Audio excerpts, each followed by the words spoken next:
Hello and welcome to a discussion of decolonizing our own lives decolonizes the world.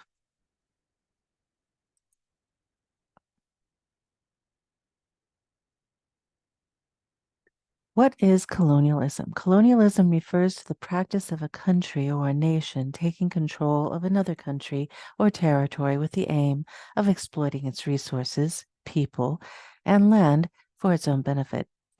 This process often involves establishment of settlements or colonies, which are governed and controlled by the colonizing country or nation. Historically, colonialism involved the forced subjugation of indigenous peoples and the imposition of the colonizer's culture, language, religion on the colonized population. The exploitation of resources such as land, minerals, or other natural resources, as well as the forced labor of colonized populations, were also common features of colonialism. The impacts of colonialism continue to be felt today, as many former colonies still struggle with social, economic, and political legacies of colonialism. In addition, many indigenous peoples continue to experience ongoing discrimination and marginalization due to the lasting effects and impact of colonialism. It can be argued that acceleration of global climate change is due to colonialist attitudes in economically dominant cultures and societies. Colonialism often involves the exploitation of natural resources and the imposition of Western economic social systems on colonized communities, often without regard for the ecological systems that sustain these communities. This extractive approach to resource management, which prioritizes profit over sustainability, has been perpetuated in most post-colonial societies. Additionally, the economic and social structures of many developed nations are built on systems of exploitation and resource extraction that prioritize short-term profit over long-term sustainability. This approach to resource management often leads to the depletion of natural resources and degradation of ecosystems, contributing to global climate change. Furthermore, many economically dominant cultures and societies have been slow to take meaningful action on climate change, perpetuating the attitudes of exploitation and disregard for the natural world that have been inherited from colonialism. In short, while the causes of climate change are complex and multifaceted, the legacy of colonialism and the attitudes of exploitation that disregard the natural world, endanger it perpetually, are certainly contributing factors to the conditions that we face today. Addressing these underlying attitudes and structural inequalities will be crucial in developing a sustainable and equitable approach to managing our planet's natural resources.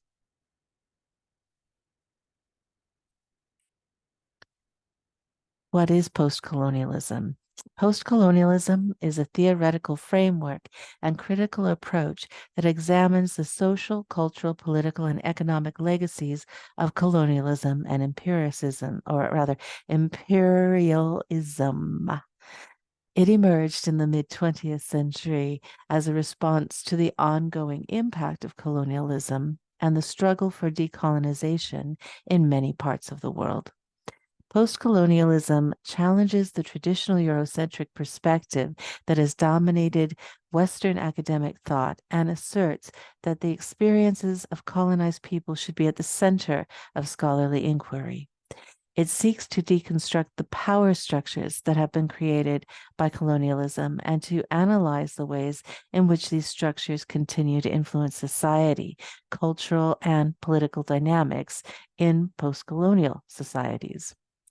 Postcolonialism explores a wide range of topics, including language, literature, history, politics, economics, and cultural practices.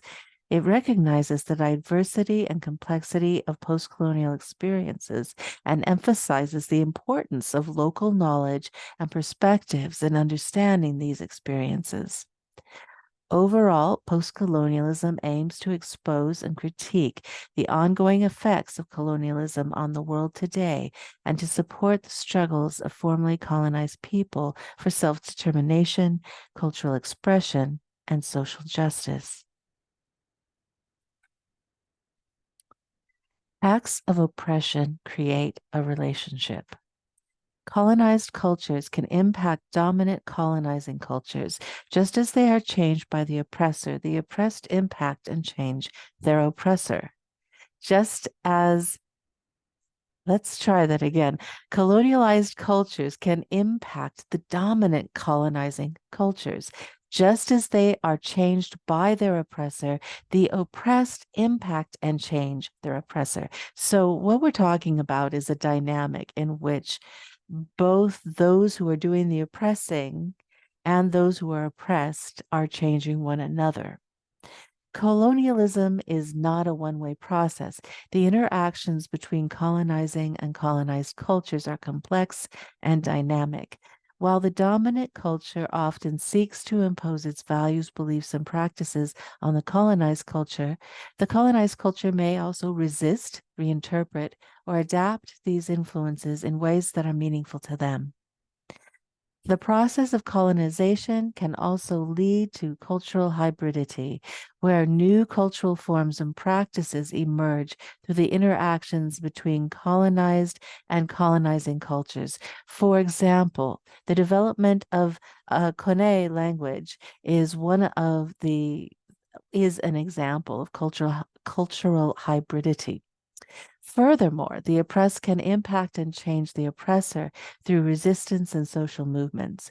By challenging the dominant cultural and political systems, the oppressed can create space for alternative perspectives and ideas to emerge, which can lead to changes in the dominant culture. Overall, the interactions between colonized and colonizing cultures are complex and multifaceted, and both the colonized and colonizer are changed by the process of colonization. The impacts of colonization continue to be felt today as many formerly colonized peoples struggle to reclaim their cultural identities and to resist the ongoing effects of colonialism. Many types of colonialism still flourish. While formal colonialism, where a foreign power directly governs a territory, has largely come to an end, except in the case of most First Nations communities, there are several forms of colonialism that persist in the modern world. These include economic colonialism. Let's just run through the list. There's economic colonialism, neocolonialism, settler colonialism, digital colonialism, and let's go back to the beginning. Economic colonialism. This involves the domination of comparably disadvantaged countries by more powerful countries through economic means such as debt, trade agreements, and control over key industries. Economic colonialism often results in the exploitation of natural resources and labor that can lead to a cycle of debt and dependence. Neocolonialism involves the use of economic, political, and cultural influence to maintain control over former colonies, often in the form of aid, trade agreements, and military intervention. Neocolonialism can perpetuate the inequalities and power imbalances that were established during the colonial period. Settler colonialism involves the establishment of settlements by a former power on land that is already inhabited by indigenous peoples. Settler colonialism often leads to displacement and marginalization of indigenous peoples, as well as the imposition of settlers' cultures and values on the colonized population. Digital colonialism involves the control and exploitation of digital data and technology by powerful countries and corporations, which can perpetuate inequalities and limit the autonomy of less powerful countries and individuals. Overall, while forms of colonialism may have changed over time, the underlying dynamics of power, exploitation, and control continue to impact the world today. Addressing these ongoing forms of colonialism will be crucial in promoting a more just and equitable global society. What can we do? Decolonizing the world is a complex and ongoing process that involves addressing the ongoing impacts of colonialism in various aspects of society, such as politics, economics, culture, and education. Here are some actions that can be taken towards decolonization. Acknowledgement, or rather, acknowledge the impact of colonialism. One important step towards decolonization is acknowledging the historical and ongoing impact of colonization on the world. This involves recognizing the ways in which colonialism has contributed to social, economic, and political inequities, and how these inequities continue to shape the world today. Support decolonization efforts. Support and amplify the voices of those who are actively working towards decolonization, such as Indigenous activists and scholars. This can involve engaging in dialogue, learning from different perspectives, and advocating for policy changes that support decolonization. Decolonize education. Re-examine the curriculum and teaching practices in schools and universities to include more diverse perspectives and acknowledge the contributions of marginalized groups, including Indigenous peoples.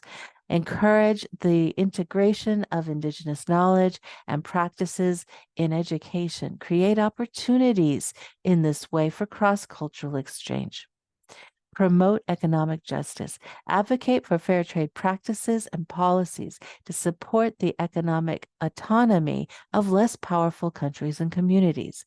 Support the growth of local economies and work to address the exploitation of natural resources and labor. Challenge the cultural hegemony. Recognize and challenge the ways in which dominant cultural narratives reinforce colonialism and perpetuate inequalities.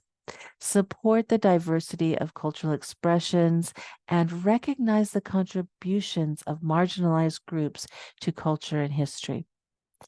Overall, decolonizing the world is a long-term process that involves addressing structural inequalities and challenging dominant power structures. It requires ongoing learning, reflection, and action, as well as a commitment to supporting the voices and perspectives of those who have been historically marginalized.